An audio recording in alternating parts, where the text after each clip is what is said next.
First and foremost, I want to start off by saying Shalom. I want to give all praises, honor, and glory to Yahweh, Ba'ashem, Yahushai, Ba'ashem, Rakakadash. Double honors to the elders and apostles of Great Millstone who rule well, and peace and blessings to the elect. Now, as you can see, I just got this article, to do with the situation in Texas. But it says Texas weather, water shortages continue to plague storm hit South. Without further ado, we're going to continue reading this. Power is returning to Texas in the wake of a major winter storm, but some 30 million Texans are still facing difficulties accessing clean water. 30 million are having difficulties accessing clean water. And you got to understand, like, water is a necessity. So people, when people, they can't have something like water, they will start getting desperate, finding other ways. They'll basically start getting desperate. But I'm going to continue reading this. With boil water advisories affecting nearly half of the state, Texas water supply has also dropped amid damage to systems from historic cold snap. At least 24 people have died, and officials expect that number to rise. Several other southern states hit by snow and ice storms this week have also reported water service outages. Winter weather has also cut off water in the city of Jackson, Mississippi, home to around 150,000 people. That's a lot of people to have their water cut off. As well as the largest country in Tennessee, that includes the city of Memphis, with over 651,000 residents. Ooh. Across the U.S. South, a region accustomed to such frigid temperatures, people whose pipes have frozen have taken to boil snow to make water, and that's desperation right there. Because imagine, the water supply is so basically so much in trouble that there are people there that are boiling snow, to be able to drink. In the case, I believe that it would be to be able to drink water, because they're getting that desperate because of the water shortage there. The southwestern state's energy grid has been overwhelmed by a surge in demand for heat as temperatures plummeted to a 30-year low, hitting 0 Fahrenheit or minus 18 degrees Celsius earlier this week. As of Friday, about 180,000 homes and businesses in Texas had no electricity. And that's another big one right there, man. Because imagine you have no electricity. What's electricity? Electricity is lights. That's your internet. Because you got to imagine, if you're a business, right? What do you need? What do you need to keep record of stuff? It's usually kept on the computer, right? But imagine your computer's off for the whole day. Yeah, that's a serious issue. And with electricity comes the phone line as well. So you can't even answer the phone, to do businesses. There's a whole lot of different shocks that are going to be affecting the business. Amid freezing temperatures earlier this week, as many as 3.3 million were without power. 30 million people, close to half of the state's population, have faced some disruption of water services, as hundreds of water systems have been damaged by the freeze. Austin, the state capital, lost 325 million gallons, or 1.2 billion liters, and that's a lot. That's a lot of liquid. That's a lot. That's a lot of liquid of water when pipes burst. The city's water director told reporters on Thursday, Texas' largest city, Houston, is under a so-called boil water notice, and there's brothers over there that's going through tribulation. With U.S. Centers for Disease Control and Prevention, CDC, advising that all water planned for consumption, even if filtered, must be boiled, as it may be contaminated. Officials officials there say they are working to Salakia, rapidly distribute buckle water as well as power generators to people in need. Brewers and other local businesses have also assisted with effort to supply drinkable water. You can see lack of water on the shelves right here. I'm guessing that this is a store. U.S. President Joe Biden on Thursday approved for a state of emergency for Texas. The state of emergency. As of Friday, storm warnings are still in place across much of Texas, but temperatures will rise in the coming days according to the National Weather Service, NWS.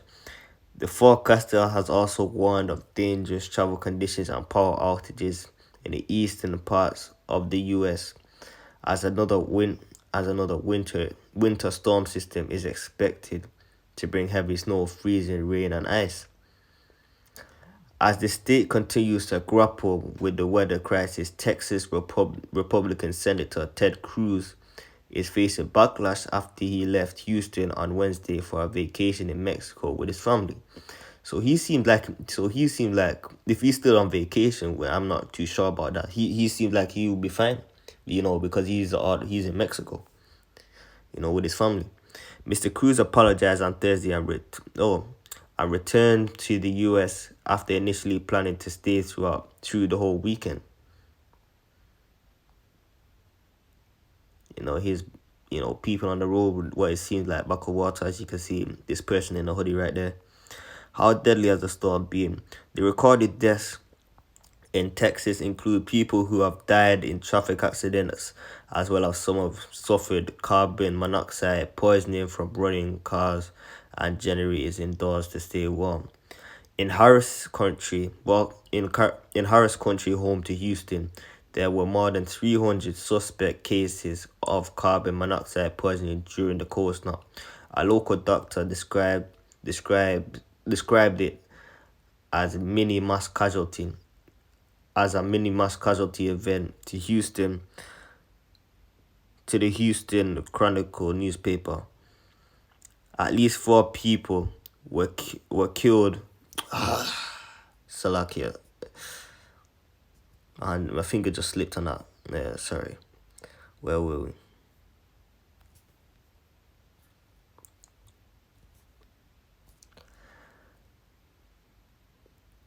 A mini mass casualty event to the Houston Chronicle newspaper. At least 4 people were killed following the house fire in Houston.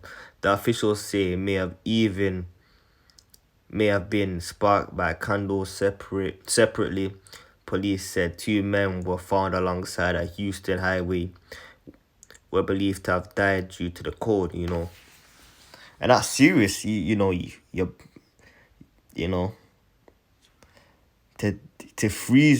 actually freeze to death, to experience the experience of freezing to death. That's serious, man. An 11-year-old boy died after temperatures outside his unheated mobile trailer home fell to below freezing. Authorities are now investigating whether Christian Pavon, who was born in Honduras and saw snow for the first time in his life, the day before his death, he succumbed to hypothermia on Tuesday. Christian's 3-year-old stepbrother, who was asleep in the same bed as him, was not injured. Carol Anderson, a 75-year-old Vietnam War veteran, died in his truck after he ran out of the oxygen tanks he used to breathe and went outside to get a spare oxygen tank. He shouldn't have had to die because he couldn't breathe, because we didn't have any power, his wife of 30 years told the Chronicle. His death was one of 4 announced by officials in Houston Regional Thursday. I believe it was a lot more people that died, but that's what in that situation, but that's what has been said here. Two other men died in their homes and another man was found dead in a car park. Harris County Sheriff Ed Gonzalez emphasized the weather is just not cold, it's deadly. He said, I'm going to try to get a precept even though, I'm just going on with the spirit. I didn't really have any lined up. Let's see.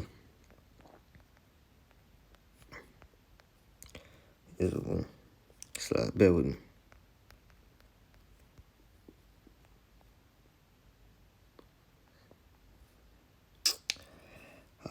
Bear with me.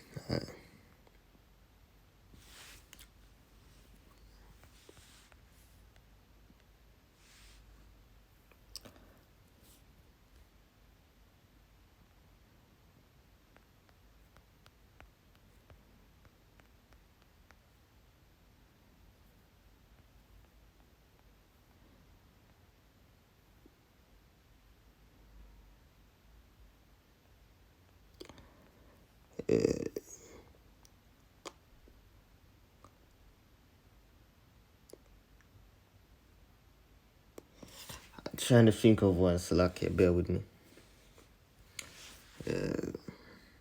I will get it.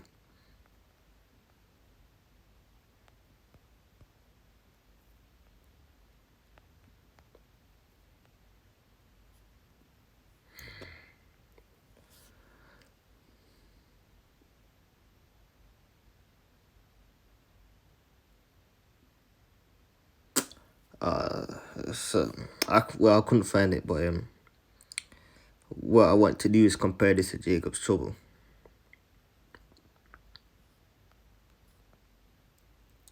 Daniel. I bear in mind this is even comparable. This is even comparable to Jacob's Trouble, which is coming soon, and that's just from what the prophecies are looking like. That's just down the pipeline,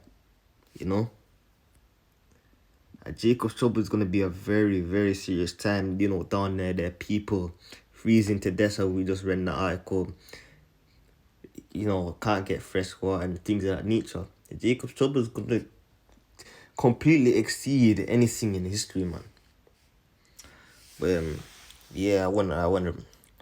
I just went with the spirit out, so I just read this. Daniel 12:1, and at that time shall Michael stand up, the great prince, which standeth for the children of thy people. And there shall be a time of trouble such as never was since there was a nation, even to that same time. And at that time thy people shall be delivered, everyone that shall be found written in the book. Because when you think in there, you must, put in your head, how do you think those people are, what those people are thinking in that kind of situation? Because basically all hell's breaking loose down, all hell would have been breaking loose down there in that situation. No electricity and things of that nature. That would have been hard. But imagine what Jacob's Trouble is gonna be like. That's why we need, Yahweh Bashim Yahushai. We need to pray that He has mercy on us on that day and pray that He, delivers us. Because that's gonna be a hard time. Let me just try to find this last piece.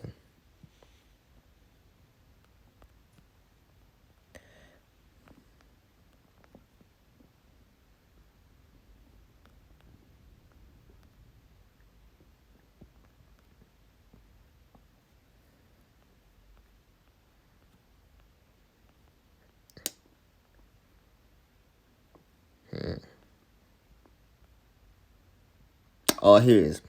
Matthew 24:7. For nation shall rise